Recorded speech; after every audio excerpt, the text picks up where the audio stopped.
നല്ല crispy chicken ഫ്രൈയുടെ റെസിപ്പിയുമായിട്ടാണ് ഇന്ന് ഞങ്ങൾ എത്തിയിട്ടുള്ളത്. ഒരു വെറൈറ്റി ചിക്കൻ ഫ്രൈ ആണ്. എല്ലാവരും ട്രൈ ചെയ്ത് നോക്കണം. സോ നമുക്ക് റെസിപ്പി ഒന്ന് കണ്ടു നോക്കാം. അതിനായി വെൽക്കം ബാക്ക്.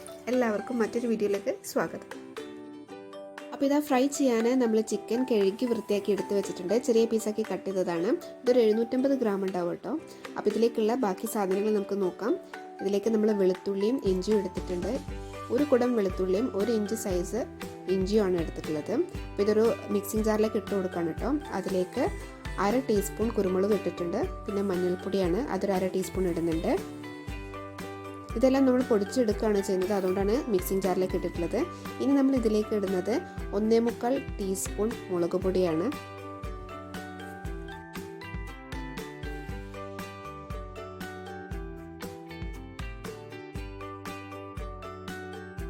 അടുത്തത് മല്ലിപ്പൊടി ഇട്ട് കൊടുക്കാം. മല്ലിപ്പൊടി 1/2 ടീസ്പൂണാണ് ഇട്ട് കൊടുക്കുന്നത്. അതേപോലെ 1/2 ടീസ്പൂൺ വിനെഗർ ഒഴിച്ചു കൊടുക്കുന്നുണ്ട്.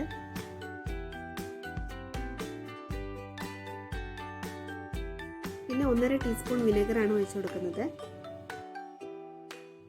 നമ്മൾ ഉണ്ടാക്കുന്ന ഈ ചിക്കൻ ഫ്രൈ നല്ല ക്രിസ്പി ആയിരിക്കും. നല്ലൊരു ക്രിസ്പി കോട്ടിംഗ് ഉണ്ട് അതിൻ്റെ പുറത്ത്.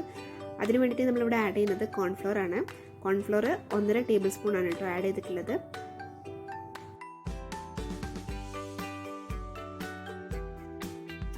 ഇനി ഇതിലേക്ക് വേണ്ടത് ഒരു മുട്ടയാണ്. അപ്പോൾ ഒരു മുട്ട പൊട്ടിച്ചിടാം.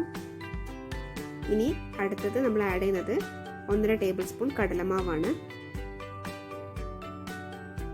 ഇതിലേക്ക് ഇനി ആവശ്യത്തിനുള്ള ഉപ്പിട്ട് കൊടുക്കാം. അതിനുശേഷം നമുക്കിത് പേസ്റ്റ് പരുവത്തിൽ അരച്ചെടുക്കണം. മാരിനേറ്റ് ചെയ്യാൻ വേണ്ടിയിട്ട് പേസ്റ്റ് പരുവത്തിൽ അരച്ചെടുക്കുകയാണ് ചെയ്യുന്നത്. അതിനുവേണ്ടി 1/2 ഗ്ലാസ് വെള്ളം ഒഴിച്ച് കൊടുത്ത് നമുക്ക് നല്ലപോലെ ഈ ജാറിൽ അരച്ചെടുക്കാം. അപ്പോൾ ഇത് അരച്ചെടുത്തിട്ടുണ്ട്. ഇനി നമ്മൾ നേരത്തെ കഴുകി വൃത്തിയാക്കി വെച്ചിട്ടുള്ള ചിക്കനിലേക്ക് ഇതൊന്ന് മാരിനേറ്റ് ചെയ്തെടുക്കാം. അപ്പോൾ ഇതാ ഈ പേസ്റ്റ് ചിക്കനിട്ട ബൗളിലേക്ക് ഒഴിച്ച് നല്ലപോലെ മിക്സ് ചെയ്തെടുക്കുകയാണ്. മാരിനേറ്റ് ചെയ്ത് കഴിഞ്ഞാൽ നമ്മളിതൊരു 4 മണിക്കൂർ റെസ്റ്റ് ചെയ്യാൻ വെക്കണം. പക്ഷെ ഇവിടെ 4 മണിക്കൂർ വെക്കുന്നില്ല കേട്ടോ. ജസ്റ്റ് 1 മണിക്കൂർ ഒന്ന് റെഫ്രിജറേറ്റ് ചെയ്തെടുക്കുകയാണ്. അപ്പോൾ ഇതാ മാരിനേറ്റ് ചെയ്ത് കഴിഞ്ഞിട്ട് ഇതുപോലെ ഒന്ന് പ്രിക്ക് ചെയ്ത് കൊടുക്കുന്നുണ്ട് കേട്ടോ. ഫോക്ക് യൂസ് ചെയ്തിട്ട് അല്ലെങ്കിൽ ഇതുപോലെ സ്ക്യൂർ യൂസ് ചെയ്തിട്ട് ഒന്ന് പ്രിക്ക് ചെയ്ത് കൊടുത്താൽ മതി. അതിനുശേഷം റെഫ്രിജറേറ്റ് ചെയ്യാണ്. അപ്പോൾ ഇതാ 1 മണിക്കൂർ കഴിഞ്ഞിട്ടുണ്ട്. നമ്മൾ ഫ്രിഡ്ജിൽ നിന്ന് ഇത് എടുത്തിട്ടുണ്ട്. ഇനി നമുക്കിതൊന്ന് ഡീപ്പ് ഫ്രൈ ചെയ്തെടുക്കാം. അതിനുവേണ്ടി ഓയിൽ നമ്മൾ ചൂടാക്കി എടുക്കുകയാണ്. ഇതാ ചൂട് ഓയിലേക്ക് നമുക്ക് ഓരോ ചിക്കൻ പീസ് ഇട്ട് ഫ്രൈ ചെയ്തെടുക്കാം.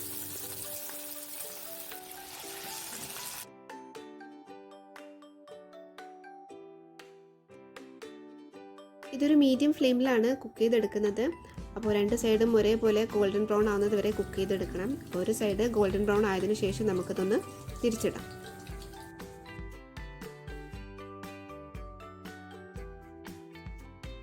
ചിക്കൻ പീസസിൻ്റെ 2 സൈഡും ഒരേപോലെ കുക്കായിട്ടുണ്ട്. ഇനി നമുക്കിത് കോരി മാറ്റാം.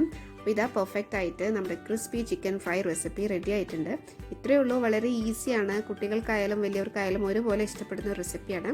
തീർച്ചയായിട്ടും എല്ലാവരും ട്രൈ ചെയ്ത് നോക്കാം. ട്രൈ ചെയ്തതിന് ശേഷം നിങ്ങളുടെ ഫീഡ്ബാക്കും അറിയിക്കാം. അപ്പോൾ ഈ റെസിപ്പി എല്ലാം നിങ്ങൾക്ക് ഇഷ്ടപ്പെട്ടു എന്ന് വിചാരിക്കുന്നു. ഇഷ്ടപ്പെട്ടിട്ടുണ്ടെങ്കിൽ തീർച്ചയായിട്ടും ലൈക്ക് ചെയ്യാനും ഷെയർ ചെയ്യാനും ഒന്നും മറക്കരുത്. അതുപോലെ സബ്സ്ക്രൈബ് ചെയ്യാൻ വിട്ടുപോയിട്ടുണ്ടെങ്കിൽ ദയവായി സബ്സ്ക്രൈബ് ചെയ്യാം. So see you next video. Till then, take care and bye-bye.